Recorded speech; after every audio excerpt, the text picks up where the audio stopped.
we just introduced Cevin Solid. We can't remind, we've gone too far, New Wave as the inheritor of new future, of no future. Let's welcome Cevin.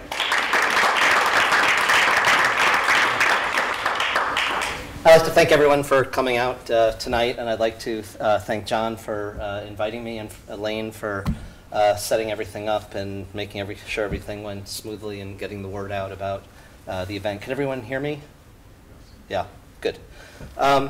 So I'm actually going to read a bit from a book that I'm working on New Wave. It's a subject that I feel has been sorely overlooked. Generally, when people discuss or have focused on the era, they talk about it within the context of punk rock, and New Wave kind of gets overlooked and ignored or seen as kind of an extension of, and really hasn't gotten its fair due. And I intend to rectify that. And you're all going to be witness and present for this, and it's a subject that I just happen to love, so I'm really enjoying the opportunity to share this all with you. While there have been a number of major movements in the history of rock and roll, one of the most overlooked has been the genre of New Wave, which was prevalent during 1977 to 1984. In order to understand New Wave, one must understand its context, and to do that I have to give a very brief history of rock and roll.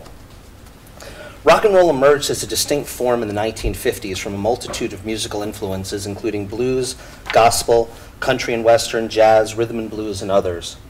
The lyrical content of early rock was lightweight stuff and consisted largely of expressions of both the joy and heartache of romantic love, a celebration of dance or jouissance in general, or goofy novelty. Its revolutionary power came from the musical expression of liberated youthful energy, which effectively inspired the rejection of conforming to existing social norms.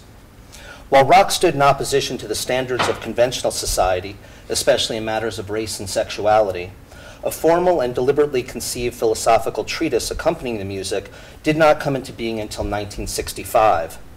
It was then that the Beatles were inspired by Bob Dylan's socially conscious folk music to put forth an idea that would dominate the discourse of all subsequent rock music. The defining moment came with the release of Rubber Soul, which included the song The Word. What was remarkable about this song was that it introduced a conceptual transformation from romantic love to a platonic idealized notion of love that would later serve as a fundamental philosophical basis for the hippie counterculture movement. 2 years later, the Beatles' conception of love evolved even further with the release of All You Need Is Love. Referencing this song, Beatles manager Brian Epstein was quoted as saying, "The nice thing about it is that it cannot be misinterpreted. The irony is that this song is persistently misconstrued, whereby the Beatles' definition of love is erroneously thought to be the romantic love or the unattainable ideal of love. All You Need Is Love, in fact, is about the nature of ego. The lyrics seek to annihilate ego by negating action and challenging the thought that any of us is uniquely special. There's nothing you can do that can't be done. At the same time, there is recognition that we all still exercise individual will by whether we opt to capitulate. Paradoxically, becoming you involves surrendering ego, and this process is precisely what the Beatles mean by love, the ecstatic state of transcendental consciousness accompanied by the feelings of oneness with all humanity that follow ego death. The song is not about loving one another, but about the path to self-actualization through ceasing to be a separate entity. It is easy, at least in theory, because the process involves turning off your mind and letting go and surrendering. It is astonishing that in spite of egregious and ubiquitous misunderstanding, the song is accurately considered by many to be the seminal expression of 1960s counterculture philosophy. The problem with the revolution of the 1960s was not its ideology. The communal ideals, secular spirituality, and anti-capitalist politics were all largely embraced by many in subsequent years. The inescapable dilemma was coming to grips with the failure of these ethics to prevail. Vietnam outlasted the major student protests, and the most charismatic political leaders of the movement were murdered without comparable replacements emerging. Mainstream America continued to side with government forces even when the opposing voices of their children were silenced by guns at Kent State and Jackson State.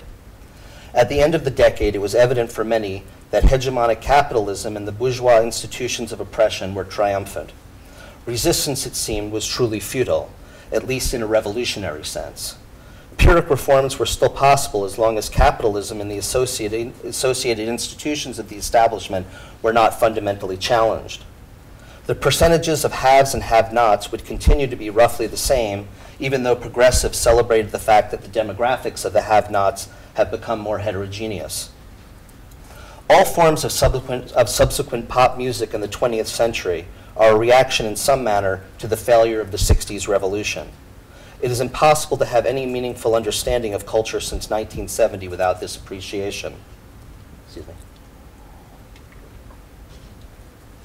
As popular music had been at the vanguard of social change in the late 1950s and of protest in the 1960s, the most striking development was its abrupt movement towards depoliticization until the advent of punk rock. The more substantial offerings in the early 1970s tended to be somewhat wistful, introspective, and melancholy. The tone of artists such as James Taylor, Carole King, Jim Croce, Paul Simon, Cat Stevens, Gordon Lightfoot, Jackson Browne, Roberta Flack, Harry Nilsson, and others was indicative of a kind of resignation. Aspirations for change were limited largely to oneself or one's personal sphere. Love reigned as a theme, but was typically personal in nature and more often dealt with themes of loss. The rumblings that did persist came predominantly from black artists who behaved more like journalists than protesters. Musicians such as The Temptations, the Isley Brothers, James Brown, Sly and the Family Stone, Curtis Mayfield, Stevie Wonder, and War decried poverty and the associated social conditions, but rarely presented themselves as a threat to the status quo in the 1970s. Their aims were largely to inspire change by appealing for compassion and to cultivate a sense of pride and personal empowerment. The 1960s counterculture undermined its contemporary society by rejecting the entire foundation from which the capitalist superstructure was based, including its ethics. These artists, on the other hand, generally accepted the composition of society, but decried the lack of compassion, the scale of wages, and the barriers to entries for such things as employment. The transformation can be summed up as a movement from calls for revolution to pleas for reformation. The socially conscious inclination of various forms of popular music continued its decline until it reached an absolute nadir in the mid-70s with the advent of disco. Disco had no revolutionary aspirations, and the music was jejune and trite, though often quite grand in the scale of its production and infused with a funky, albeit tediously repetitive rhythm section. While most songs had lyrics, they were added largely out of obligation and with little thought of expressing anything, and often without even the vaguest hint of introspection.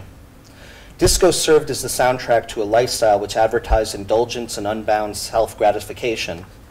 The musical display of the wholesale absence of social responsibility, social conscience, idealistic desideratum, or even any political thought whatsoever was on some level a calculated hedonistic response to the belief in the futility of sacrifice and the conviction that art, at its core, is ultimately inescapably impotent. Another aspect of disco that made it contemptible to many was its blatant consortium with corporate interests. Songs were constructed by arrangers, orchestrators, producers, and composers, with a performer's role diminished to the point where at times they could be anyone who fit the suit. Since the music was not intended to be listened to in a conventional sense, that is to say with the music being the focus as opposed to providing a beat for dance, many performers did not tour or even play live. Backlash from the public was inevitable and famously resulted in at least one riot. It is currently fashionable for critics to claim that those who resented disco in the 1970s were motivated by racism and homophobia, and that assertion either reflects profound ignorance or is a despicable, deliberate lie that detracts from and diminishes legitimate complaints of hateful expression exhibited during this era. While some punk rock predated disco, it later served as an antipathetic response to the apolitical nature of disco and its ardent embrace of elitist bourgeois lifestyle. Punk was the essence of unrestrained political rage. It was raw, uncensored, and direct. Punk wasn't simply an expression of outrage against social convention. It was also directed at the 60s artists, not for their beliefs, but for their failure to be sufficiently vigilant. The punks were the inheritors of this unsuccessful revolution, and since they were not going to adopt the culture of the victors, they would appear as the dead victims of this struggle. Physically, they confronted the establishment at all times as the apparition of the dispossessed and disenfranchised. Rather than hope to play on conscience and evoke sympathy, the response they sought and typically received was hatred and fear. If they could not take down the superstructure, at least they could adversely affect the quality of life of those who support it by their menacing presence and their debasement of the status quo. Because maintaining a nonviolent stance failed in the 1960s, punk adopted a combative pose and embraced displays of aggression.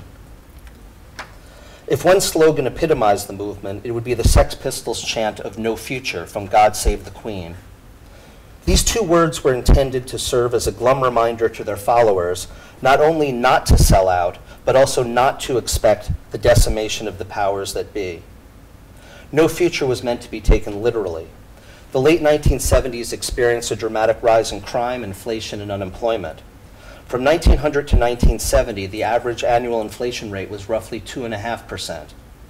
By 1980, the misery index reached an all-time high of 21.98%. The 1979 elections of conservative leaders Margaret Thatcher and Ronald Reagan additionally served as fodder for prospects of an even bleaker future that lived up to many people's grim expectations. With hopelessly desperate economic and political prospects, the chant of no future was excruciatingly palpable to youth of both America and Britain. But no future was also meant as a hostile threat for the generation in power, in that it proclaimed that their dominant culture would not survive. At some point, they would die off and the world would be inherited by the nihilistic punks they despised who wanted nothing they had to offer. All of the institutions and everything believed to be of value would ultimately be laid to waste. No future was the ultimate middle finger pointed at the establishment. Inevitably, punk imploded in accordance with its own design. Like their songs, the movement was a fury of explosive, urgent rage that ended abruptly with everyone, especially the purveyors, as Johnny Rotten bitterly resigned, feeling cheated. New Wave was born from the nihilistic cinders of the punk scene. The moniker appeared as divergent sounds coalesced in a more deliberate and polished fashion beyond the standard raw DIY approach of early punk. Record labels and promoters eagerly embraced the name for marketing purposes, as radio generally avoided playing punk. New Wave contained numerous subgenres, including new romantic, synth pop, goth, post-punk, power pop, rockabilly, ska, and many others.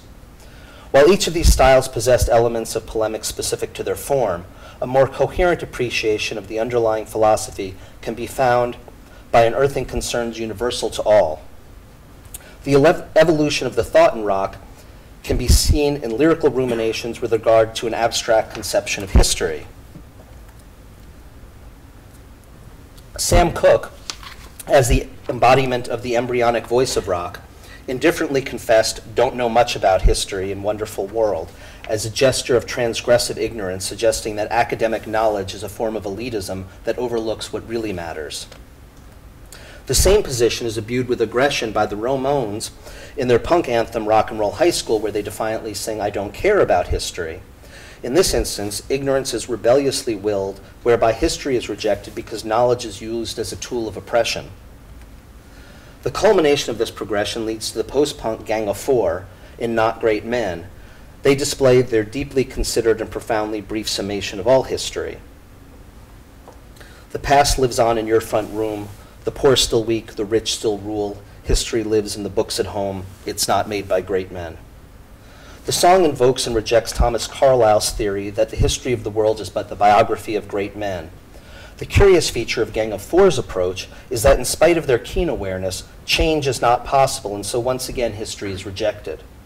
All three of these approaches, passive ignorance, denunciation, and cynical comprehension, all knowingly do not attempt to alter the same immutable conditions. Oppressive forces will always operate regardless of how one responds. What each artist presents, however, is an approach for how to mediate the state of affairs. The appropriation of a classic work of art by the New Wave band Bow Wow Wow similarly illuminates New Wave concerns. Edouard Manet's The Luncheon on the Grass outraged many critics in 1863. Bow Wow Wow's reinvention on their album See Jungle, Go Join Your Gang, Yeah, City All Over, Go Ape Crazy, that's the album title, is founded on shattering illusions. Where Manet's work is representational, a painting of an imagined scene, Bow Wow Wow's image, by virtue of being a photograph, is real. The shock level is amplified further by the fact that lead singer Annabella Lwin was only 14 when the picture was taken. The outrage incited by Manet was an affront to sensibilities in response to an abstract concept. The Bow Wow Wow image disturbs on a level that is more immediate, because even as a staged photographic portrait, it presents an irreconcilable vital lifestyle. The scandal of Sea Jungle was not a lack of decorum, that basic codes of behavior necessary to sustain human dignity are violated, but the tacit acknowledgement that objectification and exploitation is, in fact, titillating. By objectifying themselves and embracing that process, Bow Wow Wow expose, pun unavoidable, the hypocrisy of shock and the depravity of culture, and present an exaggerated affirmation by making an image too real, whereby the representation becomes ironic commentary. The viewer inescapably participates in both self-indictment and the indictment of contemporary culture. Whether one responds to the image with an appreciation or disgust unavoidably affirms the same critique. The function of art is determined to be distinctly different than its predecessors. For the Beatles, art is an open landscape for the imagination, where a completely new world can be conceived that even has the capacity to permit the assumption of a wholly new identity, as witnessed in Sgt. Pepper. For Bow Wow Wow, art is also designed to be transformative, but the objective of imagination is to liberate through the process of corruption. One of the dominant themes of New Wave is the disdain for innocence, which is concupiscent, nevertheless, because it invites sadistic processes of corruption. Soft Cell revel in their role as debasers in the song Sex Dwarf, and I can play a little clip of that. Sex Dwarf, isn't it nice? Luring disco dollies, screw our life on spice.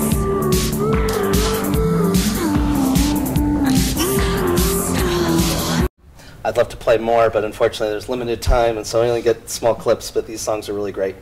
Isn't it nice? Luring disco dollies to a life of vice. To be innocent is to live in a world of illusion, ignorant of things such as sex, suffering, alienation, and death. The function of New Wave art is to erode innocence through a process of corrupting sensibilities. It is important to distinguish this from the kind of corruption associated with exploitation.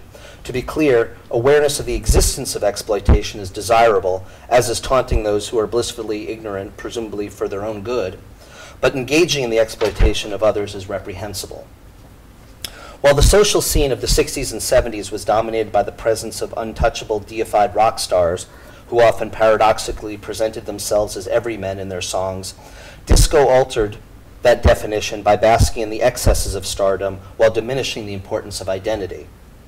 Many of the New Wave musicians, on the other hand, were art students who believed the whole notion of rock star had become an anachronism, an anachronistic elitist cliche, and were intent on consciously undermining this through subversion. This vision was also shared with their working class colleagues who, owing to their rock predecessors, had believed a new kind of consciousness where they opposed aspiring to be among the ranks of the haves. Early rock icons were presented as the people you want to be, heroic resistors opposed to sovereign powers who sang of their refusal to abide by the rules of the system. This gradually evolved into the persona of the people they are, where the musical content dealt with the conditions of being among the rank and file. Given that these artists were clearly skilled in their capacity to be expressive, they were inescapably set apart nonetheless. Male New Wave artists paraded themselves as the gallant image of the people you do not want to be. The geeky nerd who gets beat up and cannot get a girl, the angst-filled loser, the nervous businessman, the soulless human, the anonymous drone, the paranoid, the psychotic, the grotesque. In stark contrast, women were finally afforded unlimited variety in their choice of display. New Wave witnessed female artists who were dark and foreboding like Susie Sue, tough and assertive like Joan Jett, Pat Benatar, and Chrissy Hind, poetic and earnest like Deborah Iall of Romeo Void, playful like the Go-Go's and Bangles, soulful like Martha Davis of the Motels, subversive like Grace Jones, transgressive like Kate Bush, avant-garde like Laurie Anderson and Nina Hagen, and cynical like Patty Donahue of The Waitresses. Even the conception of sex symbol embodied by Deborah Harry was turned on its head as she was sneering, self-created, self-empowered, and projected an image that she created on her terms. The era had certain attributes that distinguished it from preceding generations. Agrarian elements of society had been fully corporatized, such that the possibilities for dropping out, as Timothy Leary had advocated, and as beatniks had so previously done, was fraught with much greater challenges and dangers. The counterculture of the 60s and 70s had a degree of comfort in their potential for survival as vagabonds, as celebrated in such songs as Me and You and A Dog Named Boo. I just wanted to throw that in an academic context. Government now encroached on, I don't think it's ever been cited, but it actually perfectly does discuss the whole notion of dropping out. Government now encroached on and controlled most vacant and abandoned spaces, leaving no meaningful autonomous zones. No longer could a population easily stay under the radar and pursue a sovereign existence. The new counterculture was forced to coexist with the mainstream and be inescapably dependent against its will. A considered response to the state of affairs and the knowledge that direct confrontation could not prevail was summed up by Cheap Trick: surrender, but don't give yourself away. Graham Parker asserts the same sentiment and discloses the official New Wave posture for confronting everyday horrors. The most obvious face of rebellion consisted of the punks, whose violent disdain for society was evident in all aspects of their persona. The New Wave approach varied in that involved ironic embrace: act as if you never cared, conceal your real impression. Artists would adorn bourgeois fashion, be it clothes, language, or ideas, in profoundly exaggerated ways. The chemical factory clones embodied by Devo as the laboring working class. The anxious businessman of the Talking Heads as management. And the beach blanket bingo retro 50s persona of the B-52s as the representation of the leisure class mirror three dominant sectors of the sold image of an ideal functioning capitalist society, albeit in grotesque form. The shock that ensued came from viewers seeing themselves in these freakish displays. The latent fear was the threat of becoming what they desired. The New Wave coalesced a very conscious critique of social, economic, and political conditions. The artists adopted the lessons of Dr. Strangelove and loved the bomb, or at least created the ironic appearance as such. The movement was conceived as an apagogic proof of the depravity of humanity and as revealed by the history of the 20th century. The explosion of New Wave was buttressed by the increased use of promotional videos to market music, which coincided with the birth of MTV. MTV first launched on August 1st, 1981. With the airing of a music video for the Buggles version of Video Killed the Radio Star. The selection was self-consciously apropos, as the song proclaims the heralding of a new era. What is particularly disturbing, though, is that the song is an anthem of lament, a melodic recognition of fall from grace. The inhabitants of the New World Order are all tainted. The central irony erupts when the song's title, repeated in the chorus, is sung in a perversely triumphant manner whereby the source of degeneration is embraced.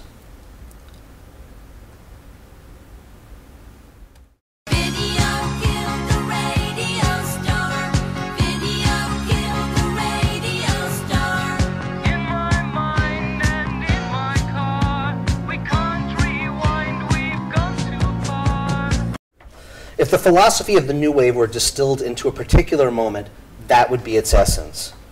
The inclusion of "in my car" might seem like a throwaway phrase to create a rhyme for far, but the car is a recurrent symbol in the New Wave and reemerges most dramatically with Gary Newman's song Cars. Cars had been a staple of rock culture as the embodiment of freedom and liberation, and a common location for discreet sexual intercourse, but now they were perceived as a means of escape. The distinction is not a subtle one. Cars were not heralded for their capacity to bring people together, but to keep people out. When inside, a driver has a symbiotic relationship where they become a virtual cyborg and are isolated and protected. Here in my car, I feel safest as all. I can lock all my doors. It's the only way to live. The Buckles video presents a futuristic vision that might have appeared in the 1920s. It is a sterile world with Art Deco fashion, pneumatic tubes, and the advanced machinery of the band's electronic instruments. The latent message is that the sci-fi future of flying cars, robots, and telephones with picture screens had arrived in 1981, even if those specific items had not emerged exactly as predicted. The viewer is confronted with the realization that upon having reached this milestone, the end of history had arrived. But the culture that foresaw this world did not survive intact. All of the technological advances that were supposed to make life easier by eliminating drudge work had an alienating effect. People had to tend to the machines that performed these laborious tasks and, as caretakers, became subordinate in every way. Human life is expendable if it means preserving a mechanized system. This theme is explored by the band MySex in their song Computer Games.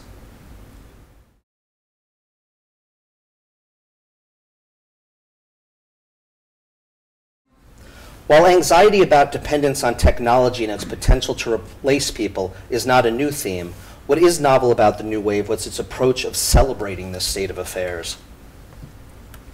The Buggles' approach does not wallow in this kind of bleakness, but is rather nostalgic and analytic in its lamentations.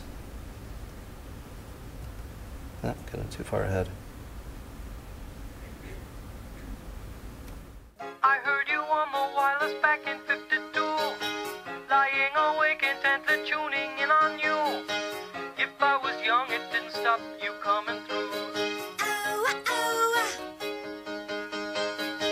They took the credit for your second symphony, rewritten by machine on new technology, and now I understand the problems you could see. The very notion that there are problems is the imperative that summons art, and every successive movement appreciates and attempts to reconcile new facets. Writer Edmund Muir attempts to tackle this question on behalf of the modernist. And what indeed is the problem? To some of us, it is still that of emancipation, of clearing a domain of freedom around us, of enlarging our field of choice, and so making destiny itself more spacious, and then having delivered ourselves from prejudice and superstition. The issue described here is endemic to all movements, but Muir's problem arises out of a condition of exhaustion of art and the need to create something new. The Buggles bring to light inherent dilemmas of mechanization that complicate creating the new. The problems referred to by the Buggles are not the Walter Benjamin concerns of technological reproducibility of art, that even the most perfect reproduction of art is lacking in one element, its presence in time and space, but rather technological recreation. In this process, human creativity is removed in favor of something derivative, uninspired, and soulless. The observer is no longer the subject of art, but rather the object as consumer. The added dimension of images to music robs the audience of their imagination both to conceptualize the performer and to conceive a vision inspired by the song's content distinct from the picture provided. There is neither mystery nor room for participation in these new musical works. In spite of these complaints, or rather more accurately because of them, the Buggles knowingly engage in this process by themselves creating a video with the intention of exaggerating this undesirable state and to ironically embrace all of the dehumanizing forces. The artistic expression is founded on the tension between sonic sterility and self-conscious pathos. As with the Manhattan Project that spawned the atomic bomb and the ensuing legacy, we can't rewind. We've gone too far. One cannot earnestly demand the retraction of a manifest element of reality, and will denial is artistically disingenuous. The only perceived option left was to adopt the exaggerated face of cultural depravity. In doing so, New Wave artists came close to fulfilling the quintessential vision of protest defined by John Barth, who declared, "The greatest radical in any society is the man who sees all of the arbitrariness of the rules and social convention, but who has such great scorn or disregard for the society he lives in that he embraces the whole wagon load of nonsense with a smile." While Barth's ultimate rebel does not want to do anything that could potentially improve the conditions of those around him, this is not completely true for New Wave artists, although there was recognition that the potential for meaningful change as it pertains to the superstructure was not possible. While New Wave polemics are comprised of numerous assertions, the most striking and novel is the outright rejection of love in all forms, except for camaraderie, which persisted as a vestige of the latest incarnation of neo-Marxism. Anti-bourgeois ideals of the 1960s were still central, but the most salient feature of resistance, love, which was conceived as the vehicle by which the counterculture would prevail, was now under siege and blamed for that movement's failure. Denunciation of love also conveniently opened up new possibilities for art. Joy Division addressed the predictable nature of relationships and the paradox of being bound to another person, in spite of the fact that such an arrangement is profoundly destructive. In Love Will Tear Us Apart, love is analogous to the attraction a moth has for a bug zapper. Rather than call for purging desire, the prescription is greater awareness of both inescapable fate and inevitable struggle. There is no indication that understanding brings about any resolution, however. In the hands of Blondie, those foolish enough to believe in love are deserving victims of sadistic head games. The fairy tale romance of boy meets girl is completely upended in the song One Way or Another, where singer Deborah Harry expresses her intent on finding and getting the object of her affections, so she can then intentionally lose him and voyeuristically observe his confused and distraught reaction. Lena Lovitch is similarly scornful in New Toy, where she insists, "I don't want your love, I don't want your affection." Instead, she demands a list of consumer goods where even her next partner is simply one more replaceable object in a string of new toys. More sophisticated deconstruction has been attempted in drawing attention to the deleterious intrusion of capitalism in mediating and commodifying relationships. Heaven 17's I'm Your Money, the Pet Shop Boys' Rent, and Gang of Four's Natural Not In It are a few examples. Relationships are transactional affairs that are sold in the same way as any other good, where the desire for the product is marketed before the solution is sold. The product, of course, can never possibly fulfill a manufactured need. In this instance, the vision of a perfect life demands carnal gratification, but the fundamental precept of consumerism requires the perpetual process of replacement with the latest new and improved product. Love interests, or sex partners, are thereby reduced to disposable merchandise. This, of course, extends to all forms of social interaction where people simply exist to exploit one another. The mock embrace of this set of circumstances has its limits, and New Wave is decidedly ambivalent when exploitation extends to outright prostitution. When sung in the first person, such as Blondie's Call Me or Ex-Offender, prostitution can simply be another celebrated form of corruption and serves to decimate the hypocrisy of false mores. The songs by the Liars, I Want to Help You Anne, and the Police, Roxanne, however, are both sincere, heartfelt pleas to their respective streetwalker girlfriends to quit the business and present an alternate perspective that could be mistaken for traditionalist. The distinction is that the debasement of a self-willed affirmation of rejection of norms is a valid form of conduct, but when behavior is induced by desperation, it is not. Romeo Void dramatizes this pathetic state of affairs in Never Say Never, where the sunsuit girls are forced to sell themselves to the worst forms of human detritus with the advertising slogan of, "I might like you better if we slept together." Under the specter of capitalism, the distinctions of love, sex, and prostitution can nevertheless be blurred to the point of semantics. ABC introduces the notion that love was invented as a marketing concept to justify and advance the social construct of propriety. Remedy and condition are manufactured, in that order, to obfuscate the primal act of sex in order to impel it into becoming yet another transaction governed by consumer culture, thereby subverting potential dissenters. One of the more inventive approaches at sustaining the language of love while rejecting imbuing the emotional state with any special attributes was endeavored by the subgenre known as the New Romantics. Bands like Duran Duran, Spandau Ballet, and Roxy Music displayed all of the affectations of traditional romance in their dashing appearance, poetic language, and emotional outpouring, while still maintaining a dismissive posture towards love itself. An example of this is the song Save a Prayer. The ballad could easily have been mistaken for a traditional love song, except that its subject matter is a sentimental recollection of the seduction involved with a particular one-night stand. All of the heroic passions required to sweep the object of affection off their feet, as reflected by the melodic beauty of the song, will not lead to any kind of meaningful connection because they already know that they will never see each other again and were simply responding to lust, loneliness, or boredom. In yet another self-consciously ironic display, the process of courtship is appreciated for nothing more than its beauty. Understanding the nature of process and establishing process as a goal rather than a means to an end, the New Romantics adopt Camus' solution to the existential dilemma raised by Joy Division.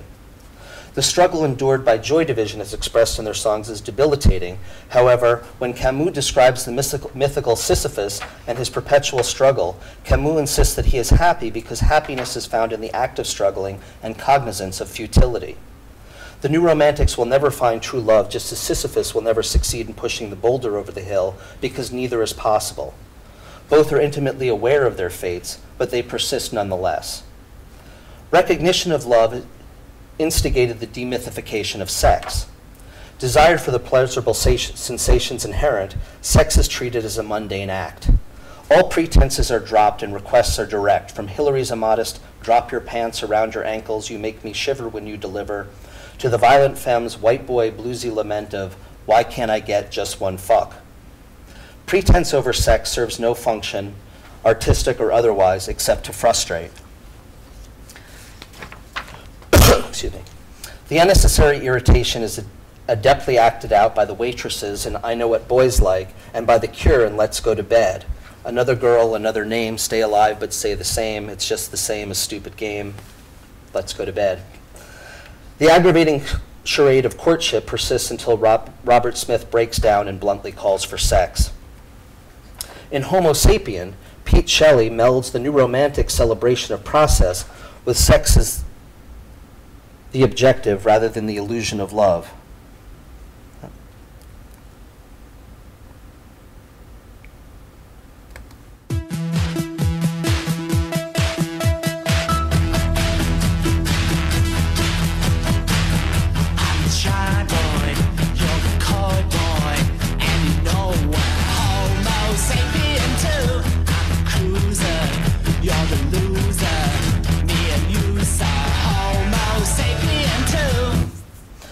The music is cold with a synthesizer pulsing out manic stabs of musical notes as it revels in the sonic attempt at picking up another guy.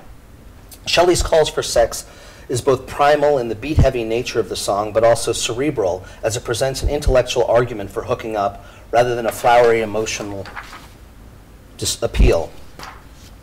The mock-urgent tone, coupled with poetic bursts, reads like a remake of Andrew Marvell's To His Coy Mistress. The very use of the word coy would seem to indicate that this was a conscious act, as both present themselves as works designed for seduction. The tongue-in-cheek nature of the lyrics and the hysterical pun on Homo sapiens creates a sort of burlesque with the overall effect of undermining the shock that homosexual sex would have produced at the time. The mundane display of sex is fully exploited in songs like 88 Lines for 44 Women and Sex Beat, where the singers rattle off shopping lists of lovers. Some wear leather, some wear lace, some wear makeup on their face, some are young, some are old, some too hot, some too cold. The tone of these songs is anything but the spectacle of conquest that was presented in earlier decades. Sex is such an everyday occurrence that to describe it otherwise would be as ludicrous as writing a song about the conquest of brushing one's teeth. The barrage creates a sense of desperation more than anything else. Sex is banal and routine, and even the differences among the participants are nothing more than affectations. The desperation emerges in both the quest for identity and the disingenuous search for interpersonal love. If identity is an artifice, what is there to love in another? All of our behaviors and desires can be quantified, defined, and measured. No one possesses anything special beyond varying degrees of arbitrary traits that make people more or less compatible depending on one's predilections. Inevitably, a kind of monotony sets in. It goes on and on. The search for variety is ultimately alienating because it goes through the motion of actually trying to find something that cannot be found because it does not exist. But at the same time, all there is to life is this search. The tedium despairingly extends to the imaginative realm as well. The song Sex by the band Berlin deconstructs sexual role play.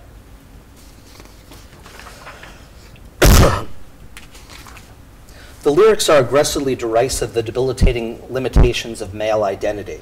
At all times, maleness is tautologically defined by itself, whereby a man cannot imagine being or becoming anything else. And this becomes immediately repetitive and predictable. The limitations for the female are also troubling because they reveal that even liberated from the malaise and repression experienced by the male psyche, imaginative exhaustion is inevitable. The realm of possibilities is certainly not hindered by taboo, as the female singer is willing and eager to act as her sexual partner's mother or engage in simulated pedophilia. But by the third refrain, repetition sets in, and once again she is a virgin, slave, and one-night stand.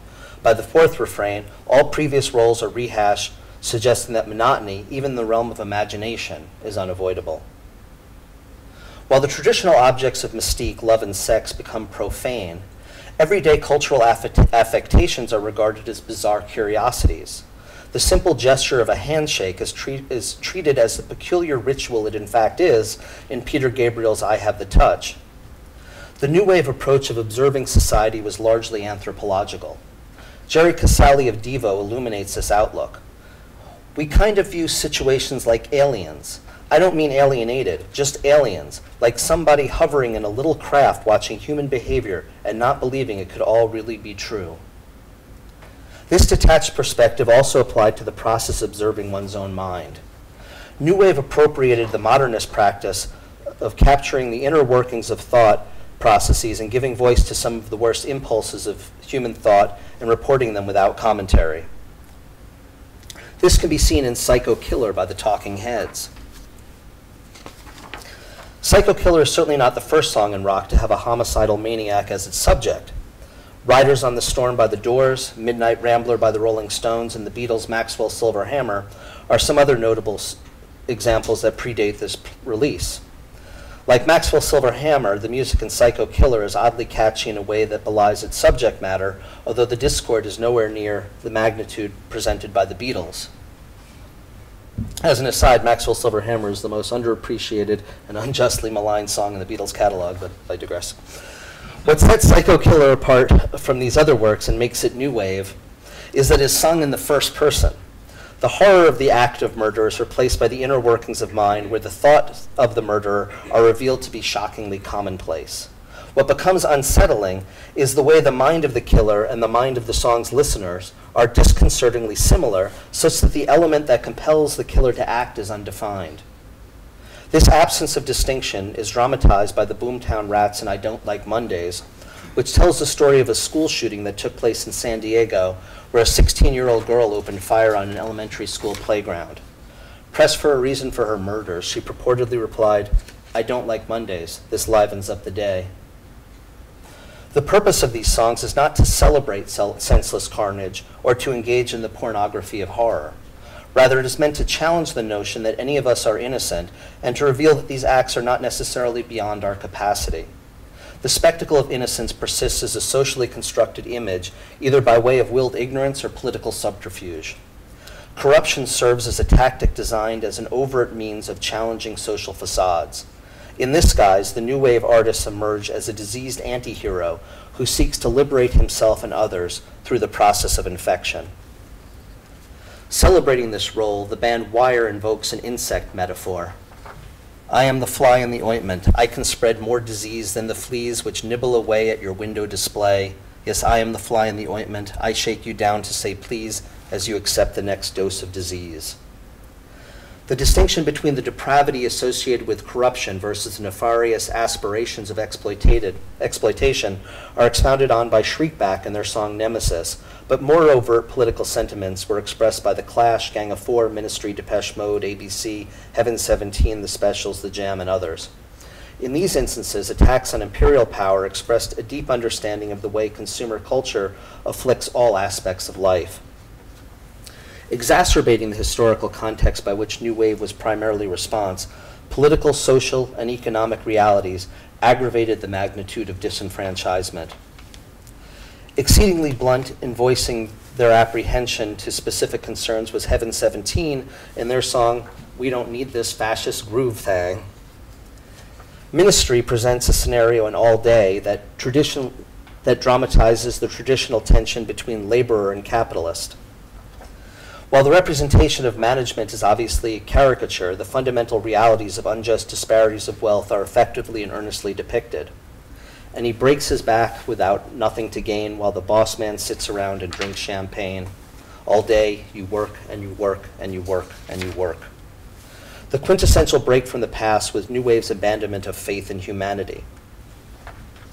A general depiction of various movements, art movements' vision with regards to several ideals can be seen in this table. The parallel I'm drawing is that New Wave was a response to the failure of the 60s revolution, the way modernism was a response to the failure of Romanticism to effectively influence culture. New Wave's loss of faith was at the heart of their ambivalent relationship with technology. The reality that machines are cold, detached, and dispassionate was seen as both problematic and appealing. The embrace of machines was not a view shared by all New Wave artists. As New Wave atomizes emotions and deconstructs them such that they appear mechanical, love, anger, sorrow, joy, etc., are all transient displays that are biologically programmed to appear in response to a given stimulus.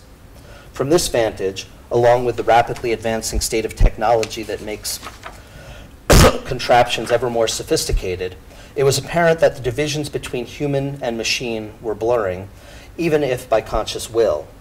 Where one faction saw this process as part of a disturbing trend where machines are inexorably fused with the Industrial Revolution's enslavement of labor, another saw things differently. In the absence of love, given that it is an illusion, the perpetual defining distinction between and mankind would be the latter's capacity for cruelty. Machines, therefore, must never be subordinate to human will. Under either interpretation, the ubiquitous presence of technology and its undeniable role in affecting cultural transformation had to be addressed. Further confounding this debate, the very mediums utilized for communicating thoughts were ever more increasingly reliant on machines as well.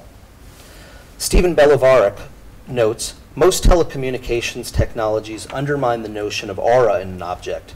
You do not hear the genuine voice of the person speaking into the telephone, but an approximation of that voice heard from a speaker. In the telephone, this reproduction of the human voice is now the electrical murmuring of technology. This same process is described by a flock of seagulls in relation to video.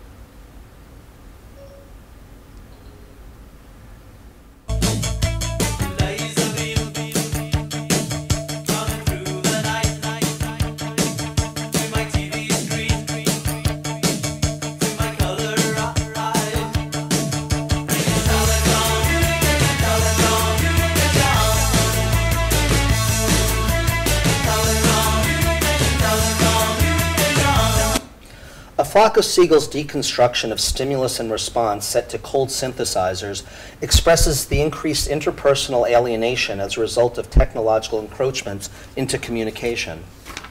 Singer Mike Score's voice is filtered in such a way that it sounds almost mechanical, thereby accentuating a sense of physical and emotional distance. Belovarik notes, telepresence is the predilection of a future where most human interaction occurs over a digital divide. It has already occurred within the 20th century, where representational technologies striving for realism, photography and cinema, have replaced human interest over the actual physical reality. TransX presents an even greater dilemma, that the technological process itself, the interface designed to send signals, takes priority over the ethereal messages and their recipients. Within this McLuhanian realm, where form becomes content, humans are passive consumers of raw data in the form of light waves and sound waves that are generated by machines.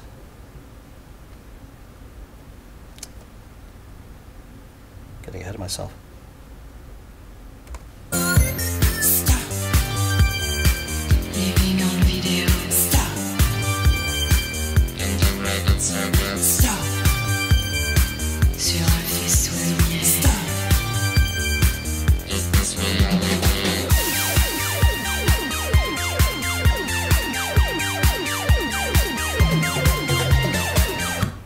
The horror of this scenario is stupefying.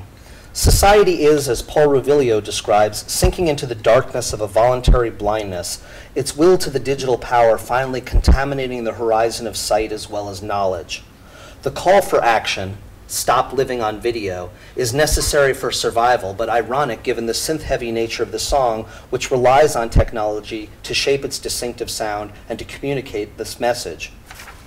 The implicit revelation of the song, given that if we follow its imperative, we would not be able to hear the song or its directive, is that we are doomed. We can't rewind. We've gone too far. The New Wave explored an amazing breadth of boldly original sonic territory in ways that were not simply new, but aesthetically pleasing as well. Where previous movements sought political change, New Wave took an existential perspective and saw those efforts as fraught with futility and absurdity. Change became a sly joke invoked to see who would take the bait. When Matt Johnson of The sings, "This is the day your life will surely change," we know it will not. It is not because personal change is impossible, but because that kind of transformation means merely assuming a different incarnation. The superstructure will not be changed, and if the prophecies of the New Wave are correct, things will only get worse. As far as our artistic function is concerned, Jerry Casale of Devo sums things up thusly: "We're like the house band on the Titanic, entertaining everybody as we go down." The medium that was instrumental in exposing New Wave to mass consciousness also turned out to play a major role in its premature death.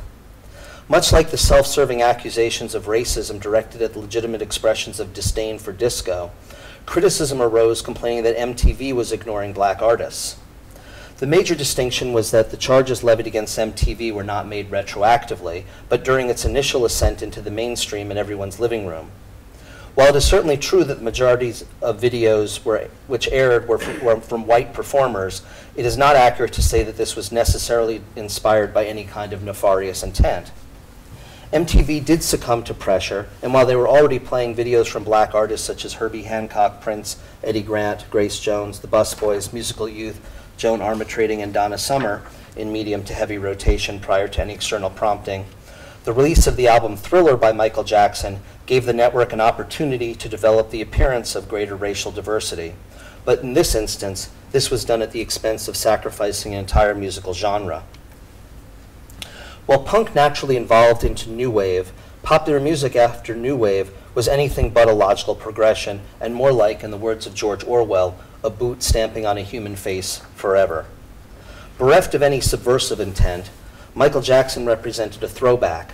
As if to prove the Buggles wrong, Jackson demonstrated that society can rewind and retreat into a state of ignorance, albeit with all the same social realities still intact, where the vibrant artistic form of rock, filled with the possibilities for artistic expression, could once again be reduced to nothing more than catchy sounds constructed for dance.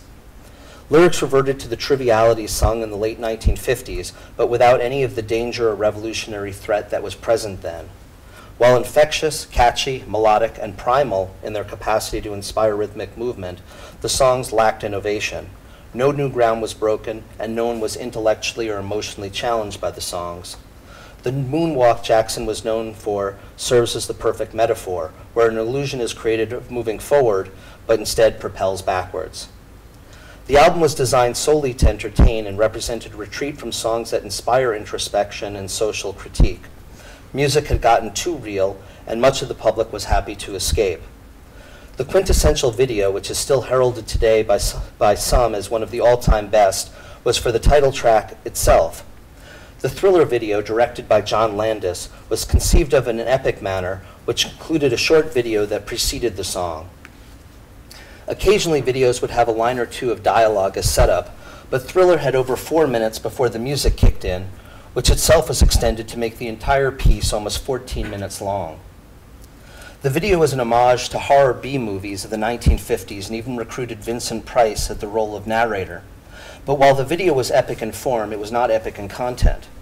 Devoid of ironic commentary or self-conscious awareness, the audience was left with nothing more than a clunky derivative of a clunky form, replete with stilted dialogue, hokey acting, cute costumes, cartoonish emotional displays, but highly original, well-executed choreography. In regaling the video, adherents declared that the recycled refuse of 1950s schlock entertainment to be the highest aspiration of contemporary pop culture. New Wave, with its high-minded concepts and insightful, unflinching criticism, fell by the wayside to give way to a society that desires solely to be entertained. Buttressed by an interpretation of postmodernism which undermines any objective prerequisites for evaluating authenticity, or any criticism for that matter, these masses were liberated from the contemptuous derision of the intelligentsia, who in the past would have condemned, as Raymond Williams writes, not only the bourgeoisie, but that ignorant populace which was beyond the reach of art or hostile to it in vulgar ways.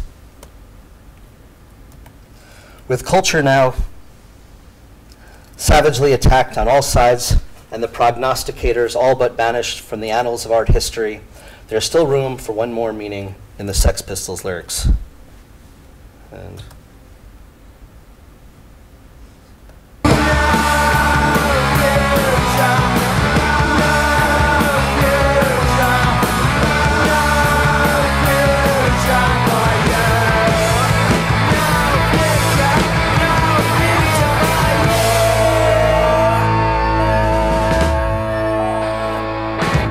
thank you.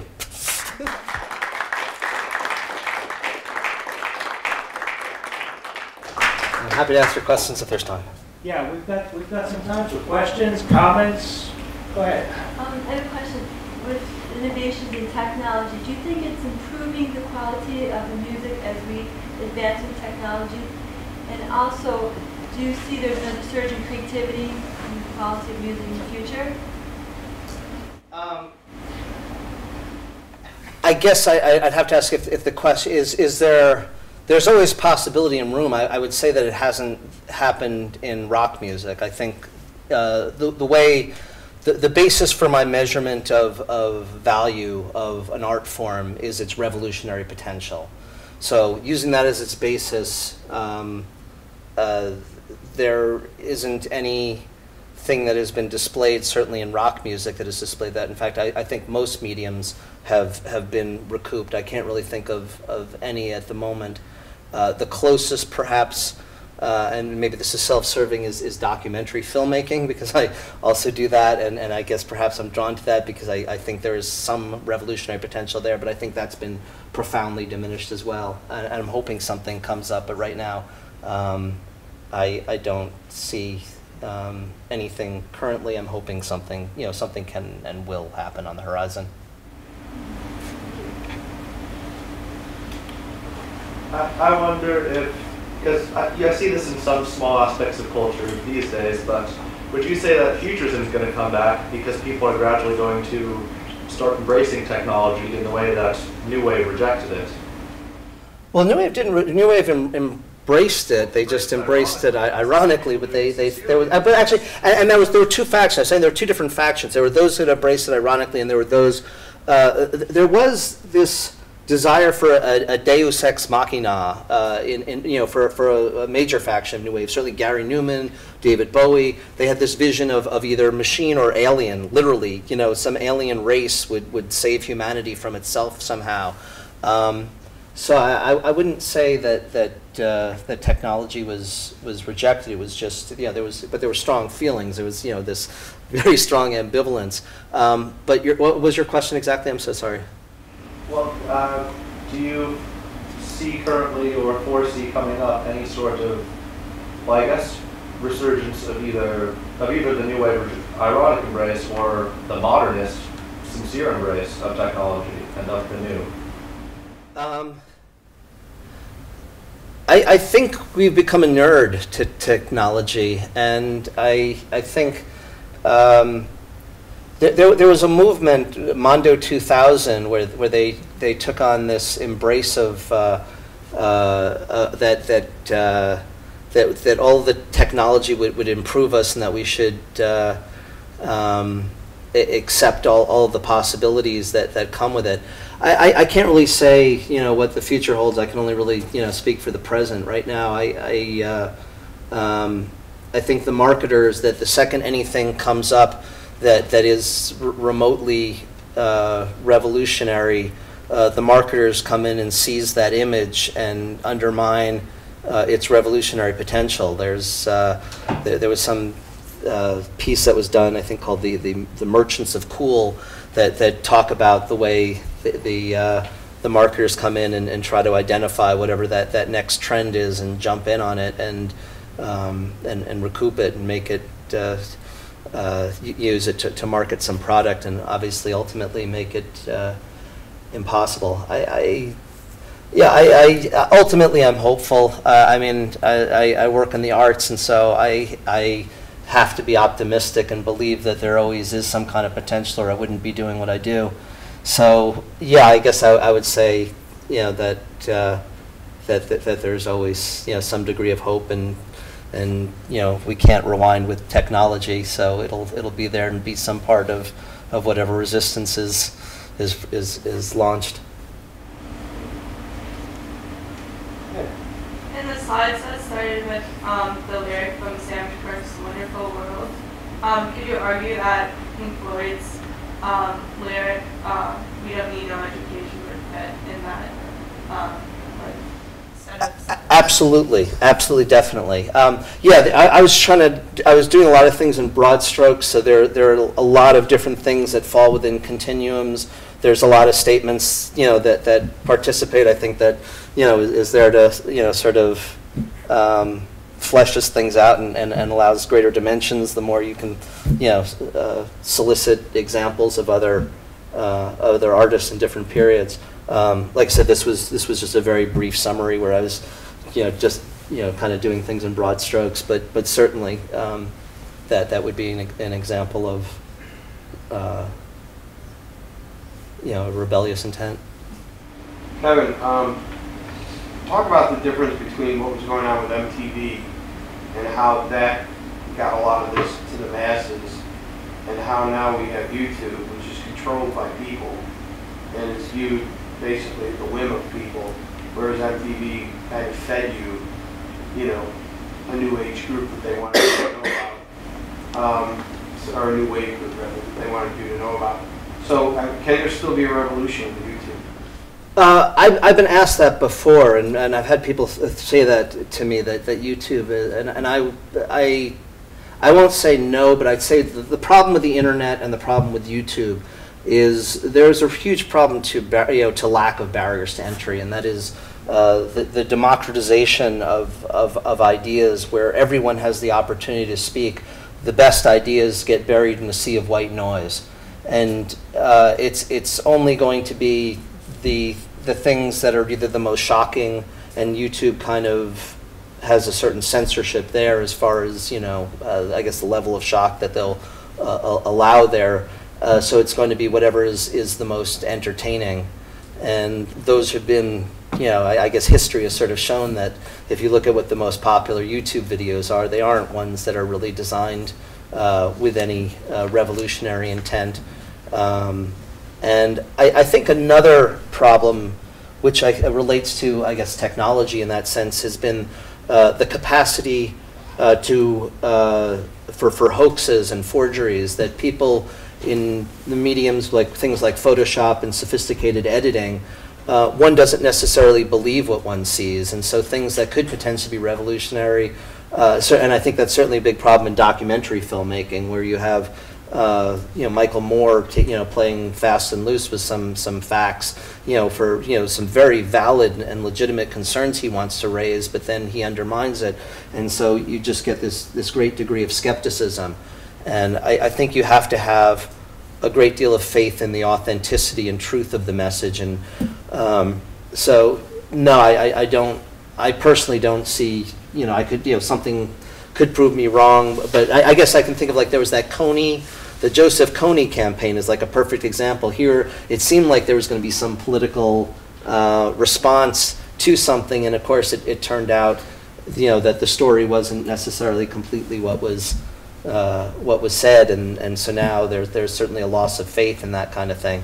But I do believe you need, there needs to be gatekeepers to a certain extent. Obviously, I mean that's a difficult kind of statement to make, because obviously you want access, and you want it to be meritocratic, and you don't want to keep out the most skilled and worthy statements.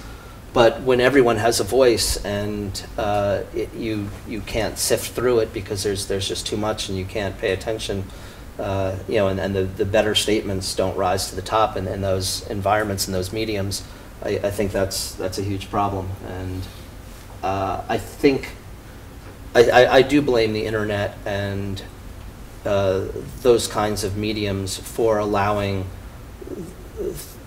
I think there's a rise in hate and prejudice, and because I think those hidden statements have become normalized in the contents that the comments that are made on various news articles, and people see just some of the most despicable, disturbing statements, and I think they've just become more accepted, and people no longer hide them. So I think that's in many ways has been to society's detriment. One last question, go ahead. Oh, thank you. More of a comment than a question. I was there back in the 60s and the 70s, and I actually remember some of it. And I got it all wrong? Well, I think you did an excellent job tonight of capturing and explaining what the music was all about. Oh, and for the students, don't forget you got a sign-in sheet here if you want your extra credit. Thanks, I was just going to say that. Your check is in the mail. Well, let's again thank Kevin for a fantastic presentation.